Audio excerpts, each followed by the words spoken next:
Go on a tight 11-day run, 2 games in, it's going well. Yeah, so far so good. Need to keep that going. It's key that we try and keep that momentum. How's the squad doing energy-wise?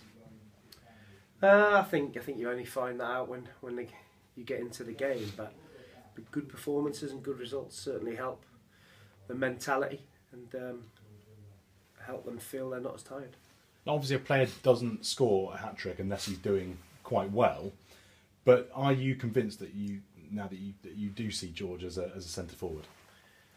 I think he's just a forward, whether that's down the middle, he's just a forward. And I've said for a long time there's a really good player in it. And his training session on Christmas Eve got him in the team for Newport. He was that good. It's one of the best training sessions I've ever seen. And he told me after that he classed himself really as a number 9. So I said it was nice of you to tell me that after 6 months, George. But listen, he's had one game. It's one game. That's all it is, and he's got to replicate that if he gets the opportunity against Cheltenham. And I guess then he will be pushing then to be in your rear to be back in that position again. Oh, I'm sure after scoring a hat-trick, he'd be desperate to start in that position. One more question on him: Has he been hungry in training? Yeah, he's a great lad. I think he realises that he's not really hit the heights that he should have done. But he's worked away really hard and got his rewards. On Cheltenham last time out when they were at the New Lawn, you walked out with Michael Duff. They frustrated you on that day. Do you think they look a better side now? Yeah, they look strong, powerful, trying to play as well, and they got some good players. They've got a big squad, got some good players, and Michael's done a good job. I mean, at the start it would have been really frustrating for him because you expect to get that initial bounce when you go in. Didn't quite happen. Didn't win for a while, but now they've got some results behind him. They had a fantastic result on Boxing Day. They don't have a runaway top scorer though. So where do you see their key threats coming from? Nor do we. True. Nor do we. I'd be asking them the same. They've got some big players. They've got a lot of aerial threats. So we have to make sure that we deal with every situation that comes in and around that penalty area. Is there really? People talk about extra motivation for Derby. Is that something you actually feel? I think you feel it during the game or when you're at the stadium.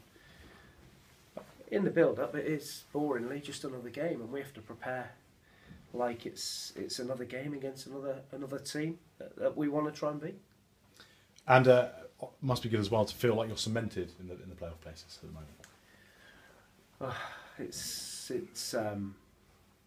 football has a terrible habit of kicking you up the backside when you least expect it. And it's all about the performances and the training.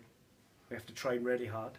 The way we play, we have to train really hard to make sure that our performances are key and good. And if our performance is not good, we tend not to get a result. So it's about working hard, performing, trying to keep those results going. Last one from me. Just any injury updates or people who maybe nothing new. No, we got through to the Newport game in good health.